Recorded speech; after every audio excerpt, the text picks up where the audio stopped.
是不是你？究竟是不是你？什么是不是我？我不明白你在说什么。你今晚在哪儿？在你家里。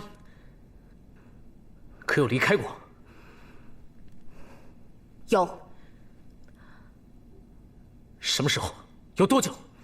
你走后的半个时辰，我回军营办事，大概1个时辰以后回来的。兰陵，他说的可都是真的？慕容姑娘说的，的确是真的。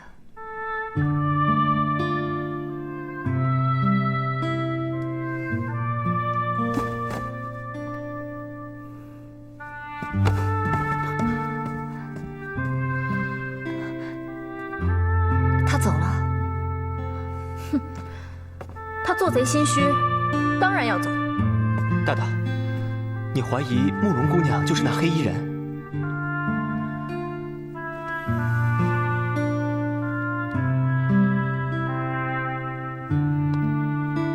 这的确像玄思神针所留，可1个时辰内，慕容姑娘无论如何也不可能走1个来回的。行了，我们先不说这个了。你们今天晚上去捉鬼君，是不是又失败了？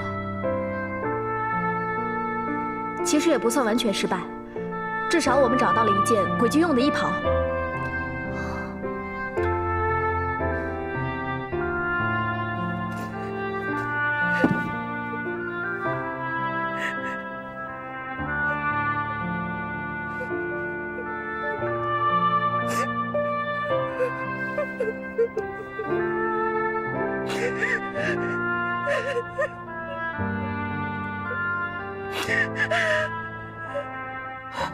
大人，里外的符咒被人动过了。什么？符咒被人动过？大人，鬼君！大人，鬼君刀枪不怕，咱们快跑吧！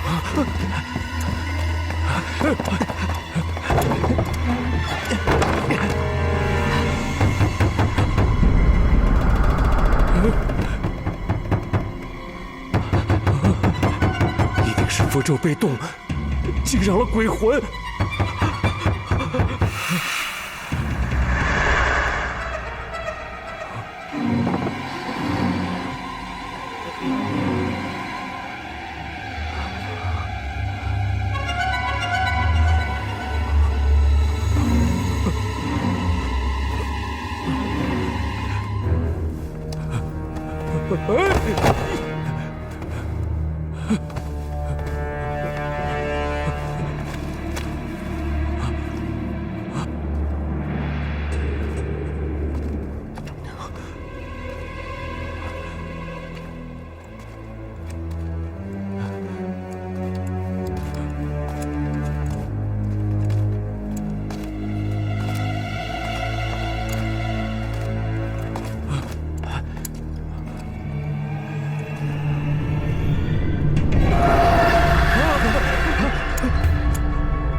鬼将军，彭将军饶命啊！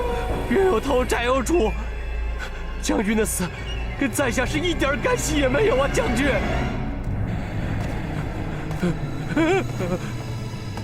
将军，陈大人，我并非是来向你报仇的。将军您见，真的不关小人的事。小人那会儿还是一个孩童。大人，是我，狄仁杰。狄仁杰，狄仁杰，将军，大胆狄仁杰，你竟敢戏弄本官！本官官级比你大，却要跪你，你该当何罪？大人，是你自己要跪的，不是仁杰让你跪的。你假扮鬼君戏弄本官，否则本官也不会。大人息怒，仁杰见大人平时英勇威武，没想到大人竟然如此敬重鬼神。其实仁杰想让大人亲眼看到这凶手究竟是如何装神弄鬼。真正戏弄大人的不是仁杰，而是凶手。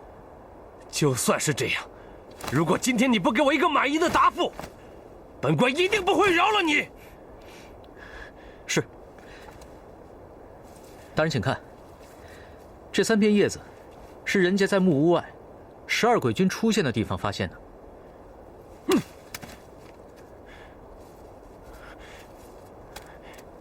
这区区3片叶子，又怎么了？这叶子并不奇怪，但你看叶子的根部，如果你仔细观察的话，你会发现1片叶子是自由掉落的，另外2片叶子是被一种极细的利器所斩断的，而这2片叶子却和鬼君掉落的那棵树上的叶子不同。就算是这样，又能说明什么？大人，请随仁杰来一趟。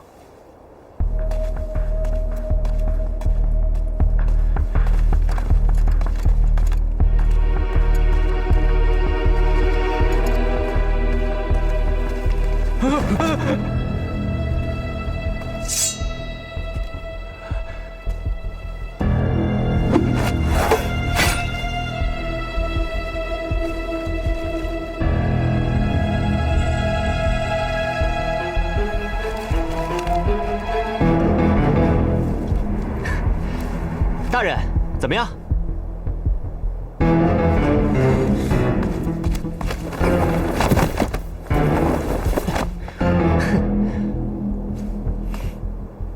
狄仁杰，这就是你的鬼把戏，也太容易让人戳穿了吧？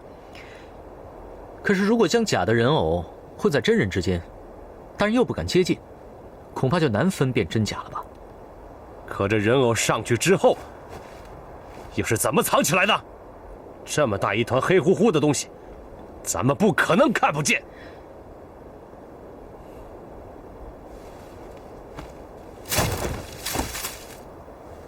大人，这是凶手所使用的障眼法。我们所看到的鬼君，只有5到10个是真的，其余的都是假的。而操纵人偶的人潜伏在树上，这黑色细丝夜晚根本难以发现。凶手最聪明的地方，便是设计了这件可以翻转的衣袍。在下面时是鬼，上去后便是树，来去不落痕迹。这里面几个真正的鬼君，想必他们的轻功极好。我并不怀疑他们可以找到更多这样的人，但如此一来，人越多，便越容易露出马脚。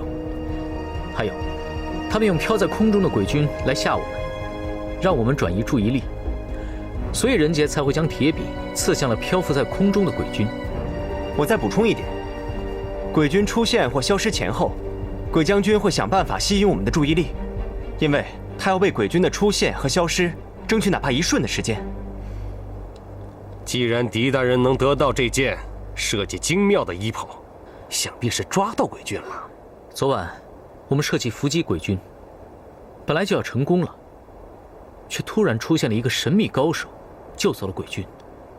哼，神秘高手，是不是你狄仁杰自己的想象？大人，这证据确凿，你怎么能说我家大大胡乱想象呢？我说过，要让我相信鬼将军不是鬼，除非有人将那块巨石举起。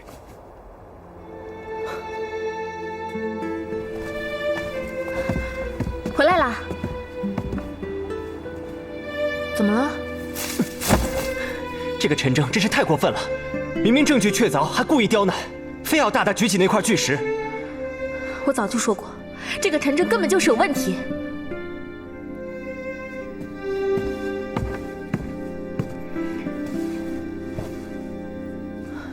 陈正说的也不是没有道理，唯有破解了所有谜题，才可以找出鬼君。兰陵，你今天眼睛有没有好点？好多了，基本不怎么疼了。慕容姑娘的玄丝神针果然见效。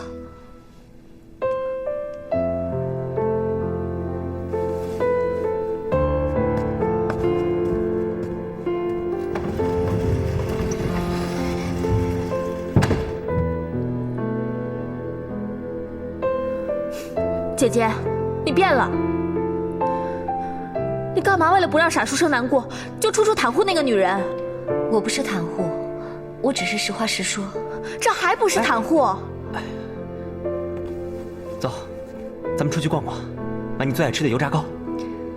唉，还是墨雨会哄人呢。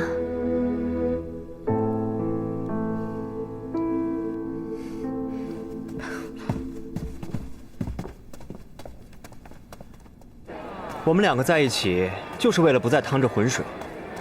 为什么你还放不下，还要计较兰陵对慕容姑娘的态度？我没有计较，我就是就事论事。兰陵维护慕容姑娘，只不过是不想让大大伤心。我知道，姐姐变了，全都是因为狄仁杰。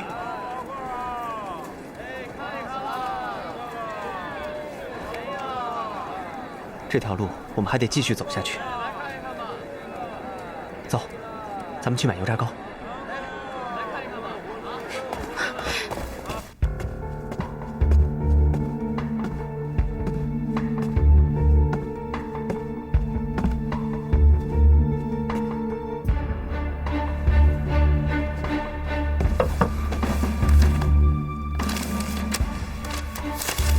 独鹿林内独异君，但愿君心似我心。若得明朝乾坤变，再向荒冢方魂寻。寻得红尘无尽处，六绝称霸天下行。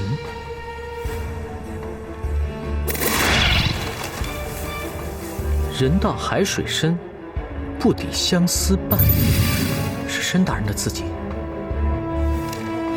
无字天碑。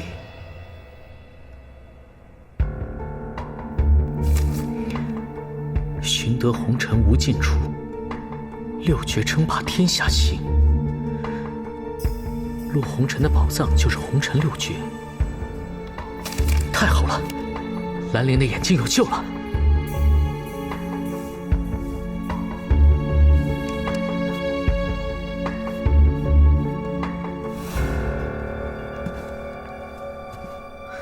兰陵，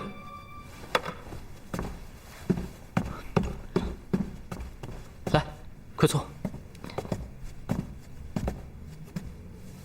来，慢点。你怎么自己出来了？这里是我家呀，自己家就算看不见，衣着一衣，一屋一院，也了熟于心。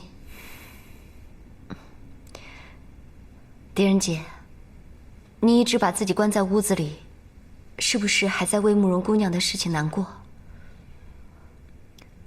你昨晚为了不让我难过，才为青子做的证吧？我的确不想让你难过，但我更不会对你撒谎。我想，慕容姑娘也是。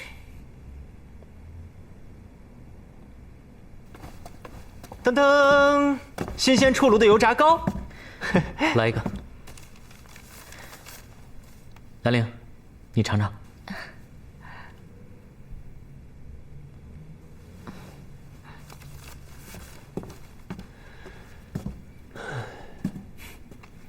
你们俩最近不仅不吵了，还总是出双入对的。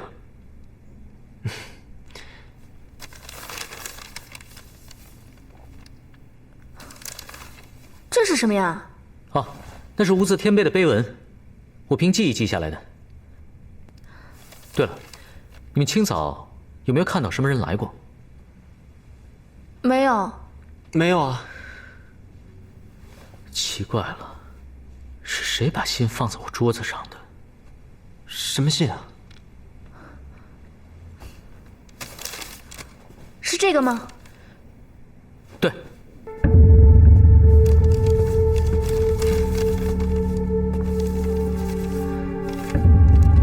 独鹿林内独异君，但愿君心似我心。若得明朝乾坤变，再向荒冢方魂寻。寻得红尘无尽处，六绝称霸天下行。红尘六绝，我曾经让申大人去翻译这无字天碑的碑文，他当时被季玄于杀害以后，此事便不了了之了。这上面的笔记，完全就是申大人的笔记，无论是格式还是字数，都跟无字天碑的一模一样。你是怀疑申大人在死前已经把无字天碑翻译好了？没错，凶手也一定是靠这个去了独鹿林寻找宝藏。也就是说，给你这封信的人可能是凶手，对吗？我不知道，我曾经去问过申大人，译文的事情进行得如何，但他欲言又止。我怀疑这件事一定另有玄机。对了，说不定大理寺还有其他人知道，或许这人不方便露面，所以偷偷把申大人译好的诗谜给你，暗中相助。墨雨说的也有道理，要是凶手的话，怎么会把这么重要的线索交给狄仁杰？未免太傻太冒险了，没有道理。不管这封信是谁送来的，暗中相帮也好，故意设下陷阱也罢，我们都要全力以赴的去寻找洛红尘留下来的宝藏。不仅仅是为了找到凶手，也是为了兰陵的眼睛。兰陵的眼睛？对，这最后2句诗，就是这宝藏内藏着的宝物——红尘六绝。而且红尘六绝之一，能医不自医，便是可以治愈天下间所有病的奇药。真的？太好了，姐姐，你的眼睛有救了。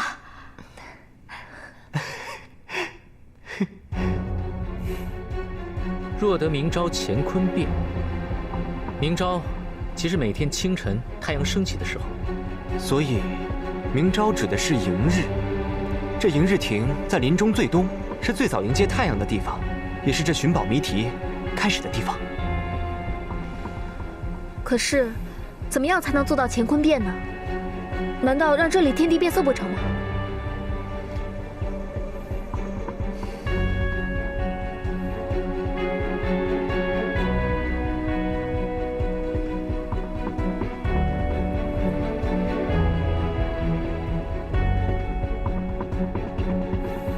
走，我们上去。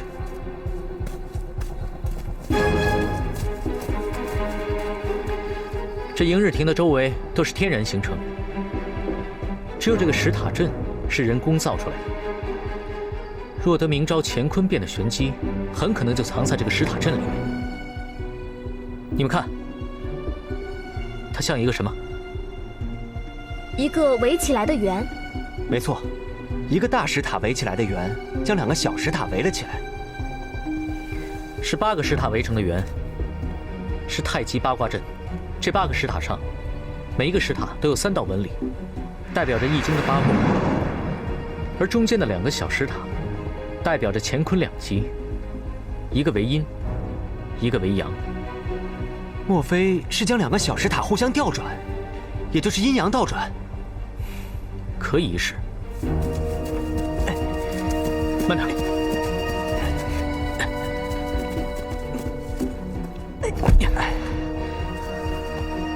来，那个，来，1、2，起。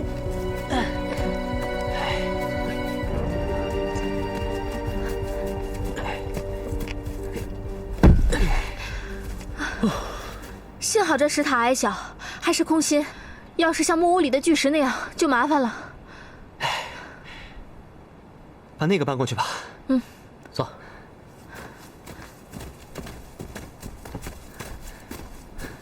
来，1、2。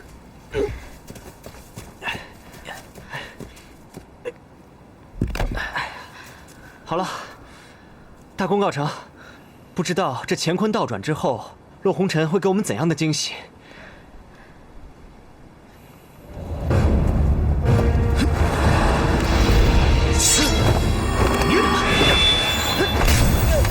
墨雨，墨雨，小心！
你们快走，这里交给我。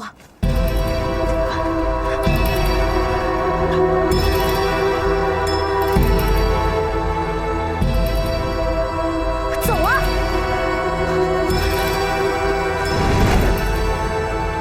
墨雨，快，去拿我的药箱。怎么了？又是上次救走鬼君的黑衣人袭击了我们。红巾被他的剑气所伤。红巾受伤了，严重吗？没事儿，小意思。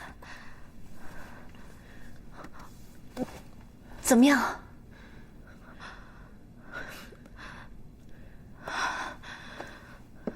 没事了，幸亏墨雨替他挡了一剑，伤到了手臂。怎么，墨雨如此厉害的剑法，也不是那黑衣人的对手吗？还记得王昭烨回忆洛秋山被杀害的情形。当时，除了药王姑姑、王浩德外，还有第三个人。从洛秋山的尸骨来看，他便是死于第三个人的剑气。你是说，这个黑衣人就是当年杀死洛秋山的凶手？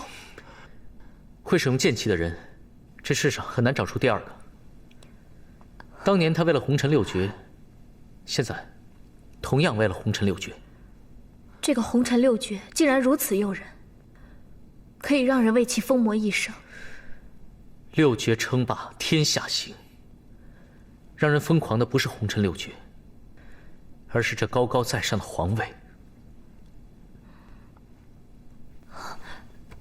对了，墨雨，你们是怎么逃回来的？哦，是慕容姑娘及时出现，救了我们。慕容姑娘的玄丝神针，可是那黑衣人剑气的对手。青子只是暂时为我们抵挡，助我们离开，希望他可以及时逃脱。他一会儿害人，一会儿救人，弄得傻书生晕头转向，还不知道他葫芦里卖的什么药呢。不过你们也不用担心，我想他一定没事。昨夜你刚刚救了我，今日却要救狄仁杰，你究竟是在帮谁？我谁的忙也不帮。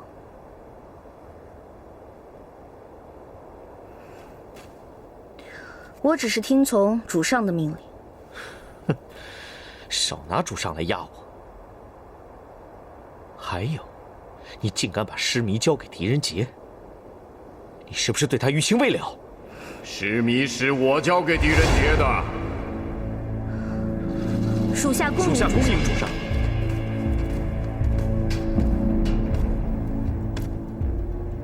免了。主上，你为何要将尸迷交给狄仁杰？浩辰，这迎日亭乾坤变的谜题，你可破解了？还没有。请主上再多给属下几日时间，属下一定会找到答案。浩辰，你可以一直想下去，但我却没有那么多的耐心一直等下去。狄仁杰已经接连戳破了鬼君的阴谋，他很快就能找到答案。狄仁杰想问题的方法十分独特，而且为人执着，天下间很少有问题能够难倒他。你看，还是人家亲自了解狄仁杰，所以啊，我就想让他参与到寻找宝藏的计划之中。主上是想借助狄仁杰之力，但如果被他捷足先登，捷足先登？怎么？你怕了？属下只是觉得这样做太冒险。这个狄仁杰的确是聪明过人，我也想借此机会看看，到底是你聪明，还是狄仁杰聪明？别忘了，这规则可掌握在我的手里。你说冒险的人是我，还是狄仁杰啊？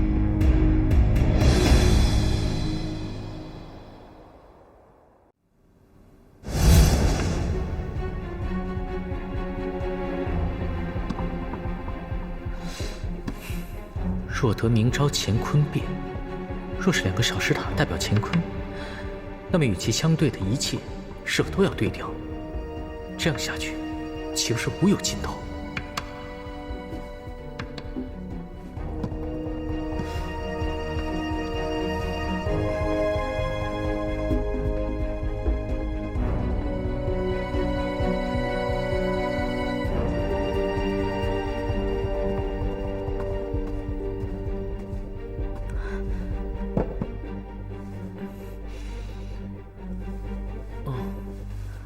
傻书生，难道你一个晚上就是这么睡的？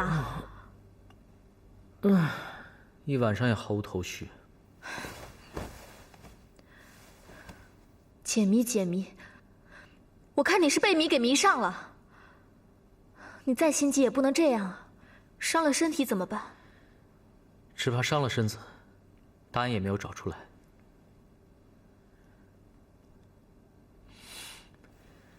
哎，还好有他，我就可以继续奋战。